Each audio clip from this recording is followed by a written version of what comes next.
How's it going, guys? My name is Marty. Welcome back to my YouTube channel. I wanted to talk about a guitar that I've just sold. This happens all the time. It's another Edwards Les Paul. So if you watched the last video, I talked about an Edwards Les Paul that I just sold, so it's gone. And this is another one. This one's a little different because it's been quite heavily modified, so it's a little more interesting to talk about. But I'll just get it and show you it now. Okay. So this is the Edwards I'm talking about. So I've had this maybe about 2 years now, and it's quite different from when it first arrived with me. So the model number, and I'm gonna call this off the discontinued Edwards spec sheet because they're quite hard to remember. So this is an ELP113 LTC. So first glance it looks like a black beauty Les Paul Custom, and that's what I loved about it. So the black Les Paul Custom setup with the gold hardware and the sort of aged binding, so very traditional in that sense. I'll probably start with what the specs were out of the factory before I had my way with it, essentially. So it's the traditional Les Paul makeup of a mahogany body, maple top. Is it a mahogany neck? Yes, mahogany neck, mahogany body, maple top. It's got an ebony fretboard with 22 jumbo frets, I think. Doesn't say here, but 22 frets, nickel, I'd imagine. Pearloid block inlays, so I don't think they are mother of pearl on the Edwards. It looks quite like it, but it's probably pearloid, which I think is more of a plastic type thing. It's got a bone nut, which is quite a highly sought after spec on these sort of guitars. The hardware is Gotoh, so the last Edwards I had was all stock. I didn't do anything to it. This one's had a wee bit of work done to it, but at the same time the specs are very similar. So Gotoh tailpiece and bridge, the traditional sort of Les Paul arrangement. The original one came with Gotoh tuners, but they weren't lock-in. I basically changed them to the lock-in equivalent that comes out today, but these have the handy lock-in screws in the back of them. I've used these on a few guitars and they're rock solid, they're great. But the out of the factory, this came with a set of Gotoh just plain tuners, and they were still pretty good turning ratio on them, very reliable. Just like the last Edwards out of the factory, this usually came with a Seymour Duncan set. I'm fairly certain it's the JB&59 with the gold covers to match the look of the guitar, basically. I've actually changed these out for Fishman Fluence Classics. Aesthetically, they're quite the same. They just have a couple of the Fishman tweaks to them, and sonically it's a little different, but still quite classic sounding. The finish in this guitar is a little different, so there are Edwards models like which are Les Paul customs, and they're just finished in a gloss black essentially. But this is the LTC model. I'm not entirely sure what that stands for. I remember finding online lacquer taste something, so I don't know what the C stands for. To me, it has this soft feeling nearly. It's nearly like a matte finish with a bit of shine to it. It kind of has like an aged feel to it, which is really nice.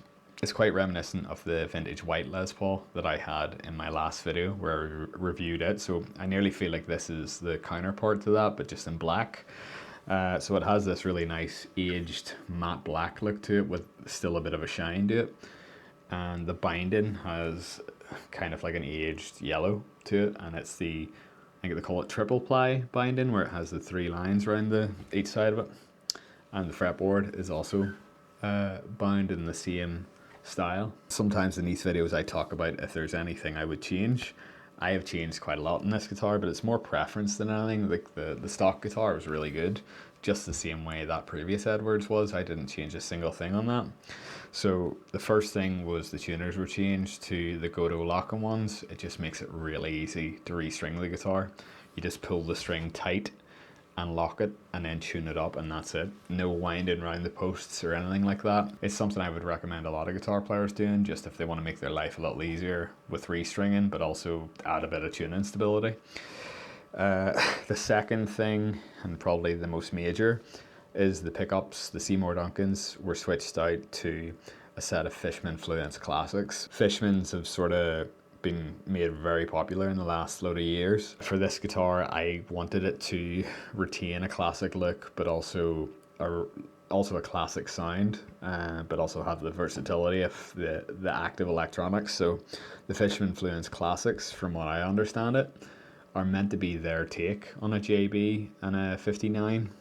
So obviously these pickups have the multi voices. If you don't know that, the cool thing about Fishman Fluence pickups is the way they're made allows for there to be two different sounds basically, or three in some pickups. Voice 1 on these pickups is more of a classic voice, so it's very reminiscent of like a PAF, like an aftermarket pickup, like a Seymour Duncan JB. And then voice 2 is a higher output, so it has more of an active feel to it basically. So I tend to think of it as voice 1 very much Seymour Duncan JB, voice 2 more like an EMG 81 but still different. And the way that that's set up is you can just it's a push pull. The way that's set up is a push pull on whatever knob you decide to do it on. So I think I got my tech to do it on the tone knob, so you can hear that. So pulled out, it's on voice 2, which is more active. In, it's on the more classic voice. I have to say I use this more on the default sound. I think part of that is I don't like looking down at a pulled out knob like that. I know it's kind of silly. Aesthetically, it just throws me off when I'm playing. I don't know what it is, but I also just really like the sound of voice 1 on these. Other than the tuners and the pickups, I don't think I've done anything else to it. One thing I'd maybe consider doing if I was keeping it is taking some of the finish off the back of the neck. So just as most Les Pauls are, it's a little sticky. The lacquer sort of stops your hands a bit. I've asked techs before to take off most of the lacquer on the back of the neck, leave enough just so it's protected, and it just makes it a little easier to slide up and down the neck. In the past, I've actually had lacquer taken off the back of the neck just to make it smoother to play, so it gives it more of a unfinished feel. But at the minute, it's very traditional Les Paul. Oh, it's worth saying, one thing I did change in these, I think initially this came with the sort of Les Paul speed knobs. I could be wrong. I bought this used, but I bought this off a guy who had like traditional, more modern Gibson Les Paul speed knobs on it, and I found these cool witch's hat knobs, they call them. Didn't realize, but if you see them from the side, that's what it looks like. So I found a set that matched the color. I left the scratch plate on, which is quite rare for me. I really like the look of Les Pauls without them. But that's about it. This guitar is class. It's really cool. Again, I've owned quite a few of these Edwards, and particularly the mid-2000s seem to be their better years. So this is a 2005 one. Could be wrong, but I think the vintage white one was a 2005 as well. So quite close in terms of manufacturing. But yeah, I still think these are one of the guitar world's best kept secrets. A lot of people don't realize what these are. If you're in the market for a Les Paul custom that has the sort of quality and spec of a Gibson Les Paul, you need to be looking at these because they're built and spec'd to be quite similar.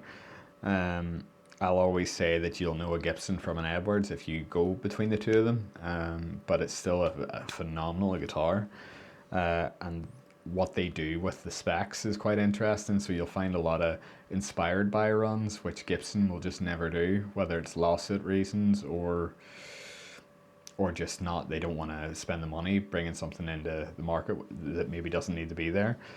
But yeah, after this one goes, I still have another two, which I think I'm going to keep, but I'll definitely do videos on them because they're quite interesting specs. You can actually see one of them here. But yeah, if you're looking at buying Edwards, I do recommend the used sites, particularly Facebook Marketplace, Reverb, or eBay. I would suggest, if you can, find something from the early 2000s right up to maybe 2011, and yeah, just ask the right questions, find out what sort of condition it's in, if it's been modified, if it's got life in the frets, all those sort of things. But great guitar. I'm going to try and take some close-up video of it just to show parts of it up close.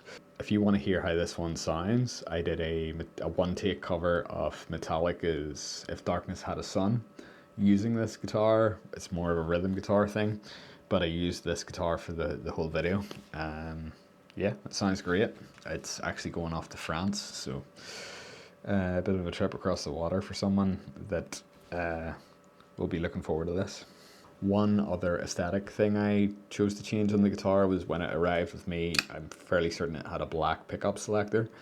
I changed it for this sort of amber looking one. Just thought it sort of suited the vintage look of it more. And that's what I love about this guitar. It looks traditional vintage, but it's got the modern appointments like the Fishman Fluence Classics and the locking tuners. So it's got the best of both worlds. Looks traditional, sounds versatile basically. But yeah, that's about it. I'm gonna try and do more of these videos because I find it much easier talking about guitars. If you like this sort of thing, please consider liking, subscribing, that sort of stuff. I generally only seem to post guitar related things, so there's some practice videos coming up, there's some lessons on metal stuff, more reviews, that sort of thing. But thank you very much for watching. I'll see you again.